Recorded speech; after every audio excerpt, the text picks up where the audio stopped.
Good afternoon, everybody.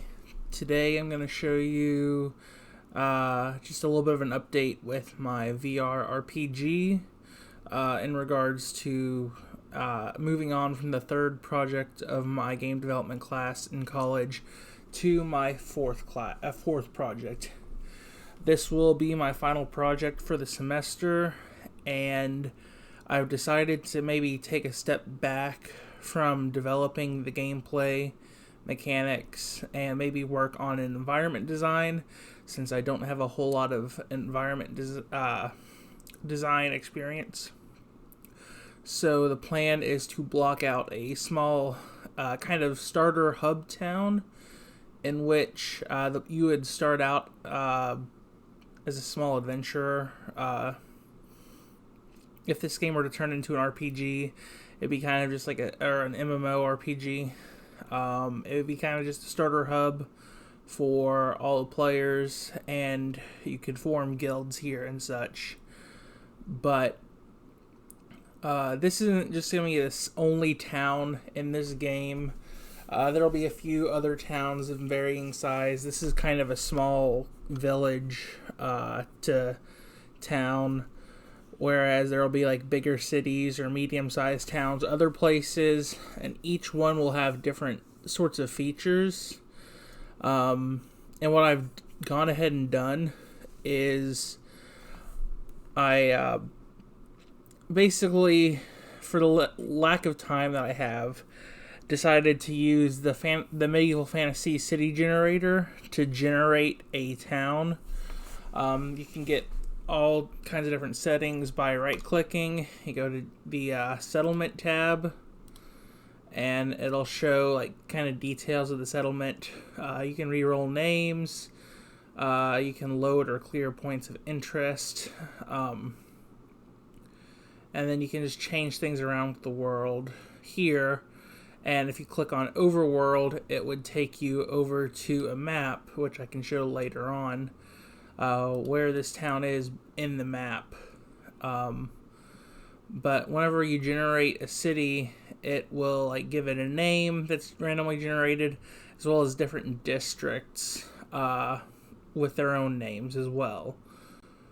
Now next you can go to the Generate tab, and you can change up the features. It usually defaults to random, but I personally selected, because I wanted this to be a small kind of unprotected town, I set it up to be with just by a river or on a river. There will be a temple of some kind, probably in this district. I haven't set it out, although this building looks like it could make a really good temple as well. Although I think that it was generally meant for this to be the temple, but I ended up turning this into something else, and I'll really show it off later on. But then I also have farms out here. There's supposed to be green areas, but I don't know why I didn't generate any with this map, but it's just the map that I liked a lot. And then it applies elevation. And then the roads, I just set to default number of roads, so I think it has just this one that goes through it, north and south. I have to really create the lore of this town, and I'm still thinking about what to do. This is based in a peninsula. It's kind of it's part of a region of the world, but it's disconnected. It's connected to a different state with land on one side, and then it's just surrounded by sea on the other side. So it's kind of a peninsula, and this is kind of in the center of it, near the headwaters of this river that flows through. It's footed at the base of a mountain to the south, because the peninsula is, the land gets larger down to the south, and as you go north, you're getting closer and closer to that sea that can take you across to the mainland of this state that I can show up here. And then, of course, you have over here with the generation tools. Now we discussed about kind of the layout of the land. You can choose the size of your village, small, medium, large. That really is more of a city. That's a medium town. It's a smaller village up here with the small. That's what I've selected for this. You can rebuild it. You can copy a URL and paste it in here, and you'll get a saved URL from a time that you've done it previously. And then next, you can adjust the style, so you can choose if it's raised or not raised, if you have tight lots or not. Improved lots just makes the layout a little bit better, in my opinion. No triangles just gets rid of any buildings that have odd triangular shapes. Although it doesn't get rid of all weirdly shaped buildings, as you can see, because there's some four-sided buildings here that are still very weirdly shaped. I don't think that no triangles affects this map at all. You can simplify the water. You can turn off these ISO lines. I don't get what that's for. It's just kind of a stylistic choice.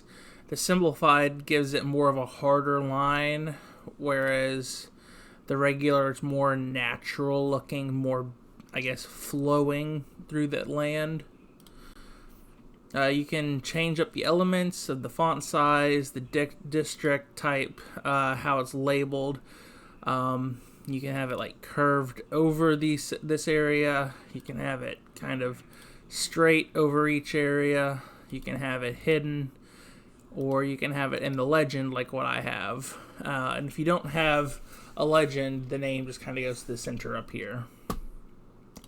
And then of course you can do like the colors of the district, like tint the district so each different district has its own color.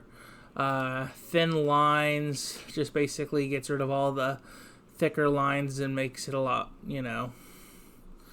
just has thin lines, not really major. And then it has hatching, which takes away all the color, but it leaves this kind of hatch mark style, which might be good if you like that, but I personally just like the color to have a difference in the districts, especially with having the legend up here instead of having it over top. It gives me more of a sense of where the heck districts change over. So clearly on this side it is one district, down here is one, and then down here is one. So that's pretty much, it's pretty generic, and I'll leave a link to this. It's a great way to quickly get out a ton of different town designs of varying sizes, varying styles, so that way you can essentially build out a small world of some kind. Now, obviously, I have generated the overworld, and that is this big, beautiful map. It can be changed over in many settings. There's a 3D scene mode to view. This is the standard map mode, and there's a globe mode that'll make it look like a globe. But this village, Cedarmead, is based in the Mantifellian Empire, and it's on this little peninsula that's kind of like, it's got the sea on all sides but one, and the one side that is land, it has a border, and this is very near the border at the base of these mountains. This kind of region, like, it's kind of my idea. It's kind of war-torn maybe a little bit. That's why this village is kind of lightly guarded. They don't have a wall or anything because they've had to deal with maybe some kind of war or something, and the wall's been destroyed. There's been kind of a power struggle between these two empires of sorts for this region. These people believe that they're probably entitled to this little peninsula and the island, but maybe this empire was here first. I'm not sure of the lore exactly, but this is where it is in the world. And as you can see, it's literally labeled the same as this. So it's pretty nice. I kind of wonder if there's a way of generating the town, other towns, so that way if I wanted to, I could actually like build out this world through the generation tools of this other one. I believe they're made by the same person, but I'm not 100% sure. So yeah, I mean, that's kind of just an overview of the world. It's just kind of a fantasy style.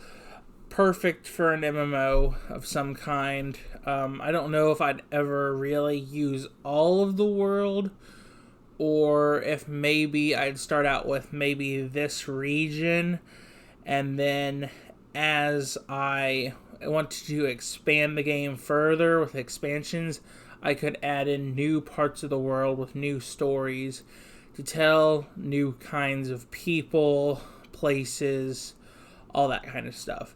Maybe up to the north there's like a frozen tundra of some sort out here on these northern kingdoms. Maybe there is some kind of rainforest tundra somewhere in the center.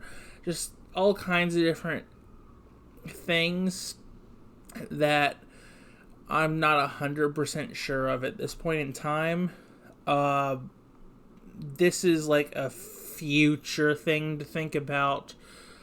For right now, the plan is mostly to just work on this small town, though, and have a block out of it.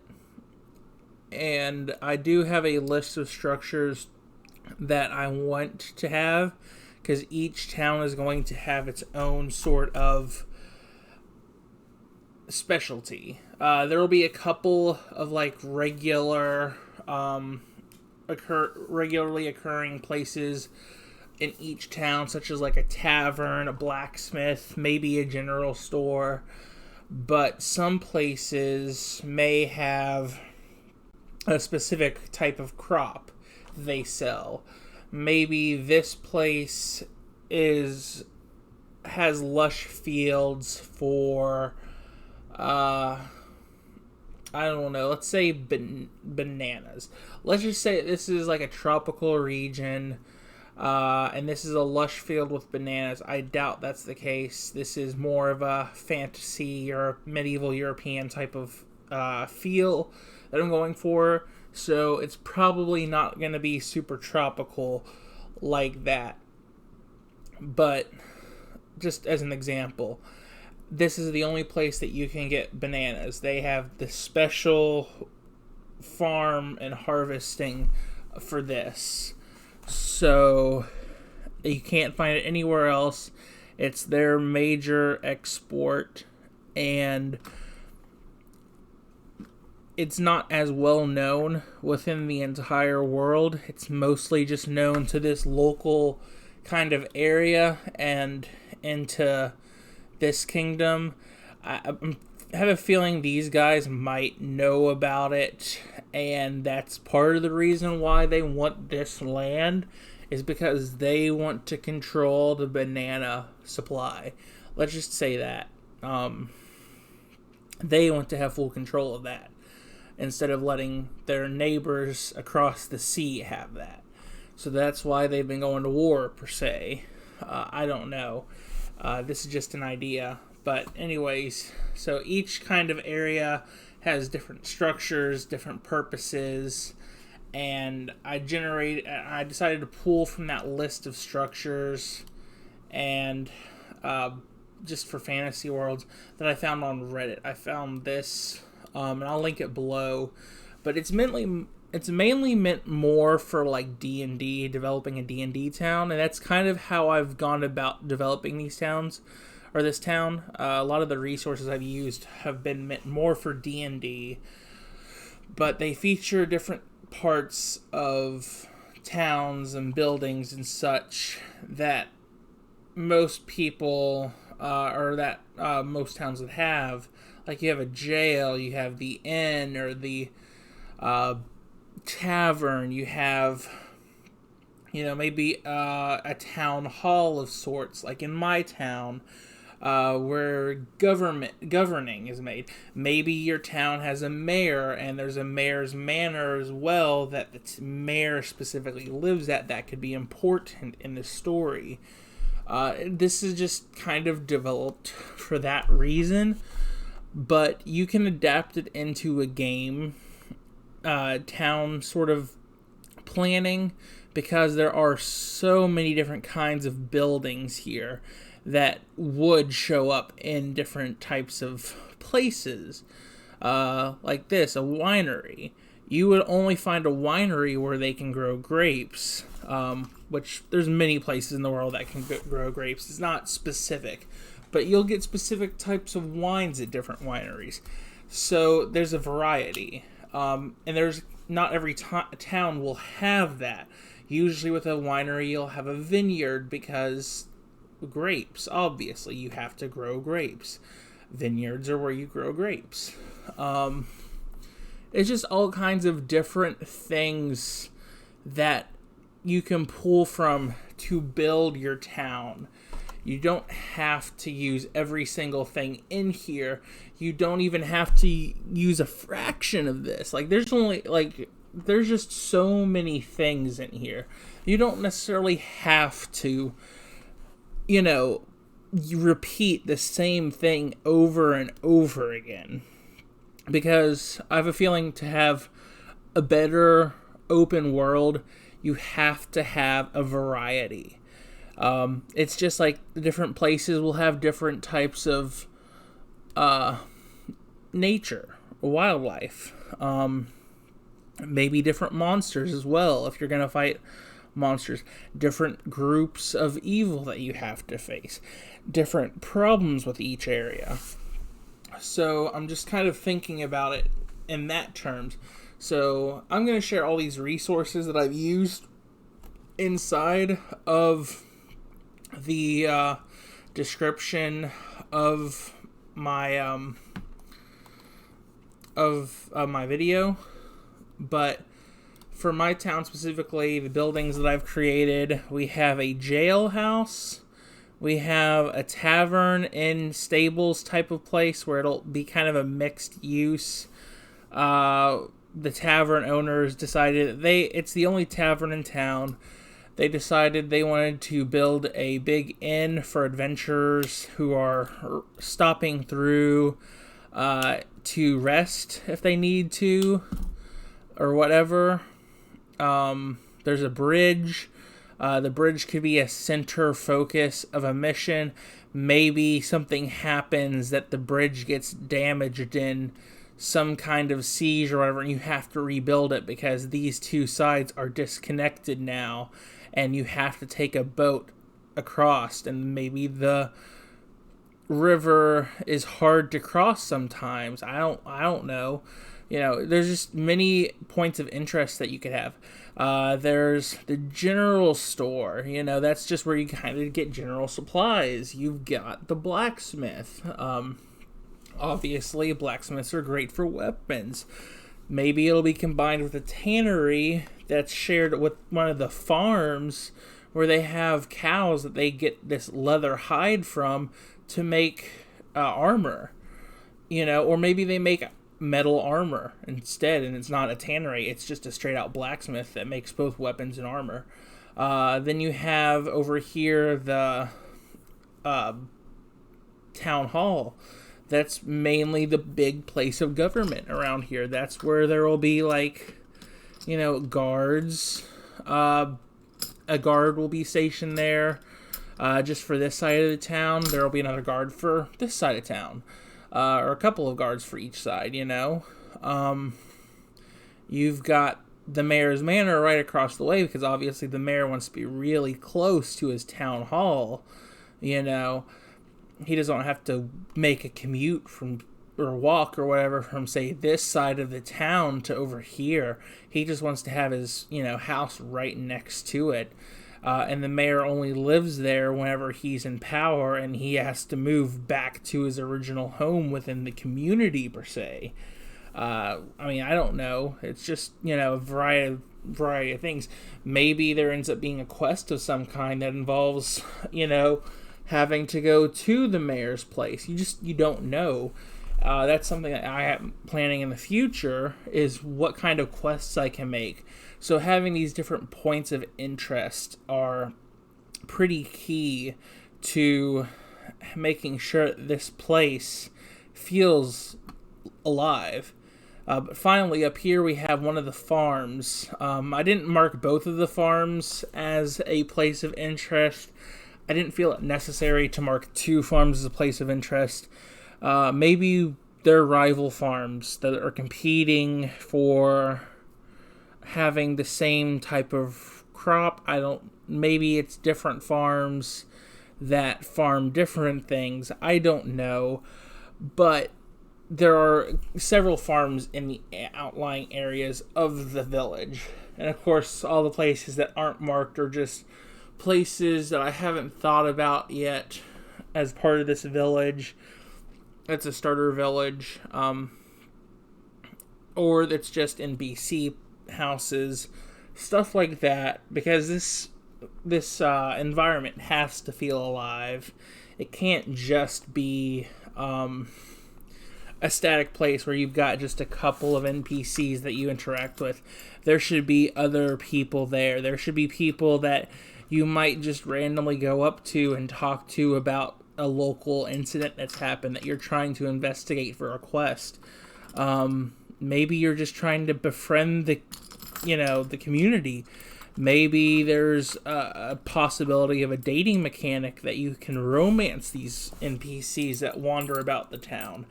I have no idea at this point in time, but it's something that you have to keep in the back of your mind as a developer. What do you want in your game? What do you want to accomplish? Do you want to primarily focus on the gameplay, or do you want something that your players can do that's on to the side? And a lot of RPGs do a lot of side quests and have a lot of these features that aren't necessarily pertaining to the main quest of the story, and giving the players these options to go out and explore towns and learn more about the people, the local stories, making relationships, building romances and stuff. It's just different things that you don't necessarily think of right off the bat, but you could have multiple possibilities for something like this. So, you just gotta think about it, or you just gotta, let the ideas kind of flow. And a town just, it doesn't just form automatically. It's an organic process, and people come there and live there, travel through there. There's businesses, there's all kinds of things. So having, this kind of generator is great because it helps you just easily generate several different types of towns for your games, for your D&D sessions, whatever you think of. If you're trying to build some kind of a world, having a generator like this just makes it a lot easier. I wouldn't necessarily say it's a lazy way of going about it, because you still have to populate it. You still have to come up with what goes on here. This is just a generator that gives you a map, and it gives you a name of a couple of districts within the town. That's all it does. You have to be creative about what you do with this. And for me, personally, I still have a lot to come up with related to this town, and there's a lot of things that I will be writing down and documenting over this process. But I just wanted to go over and show you what I've done with this town specifically, in terms of, generating the overworld, where it's at, and just kind of giving a list of buildings and ideas for what you can do with something like this, and giving you the resources to what I've done. So, with that in mind, I want to thank you for listening in to me. I appreciate your time, and I hope that you've gotten something out of this, and maybe have learned a thing or two about creating your own towns for your games, whether it be for a Dungeons and Dragons session, whether it be for an actual video game. I hope it helped you out a lot, and I will get back to you later on. So thank you a lot, and have a great day.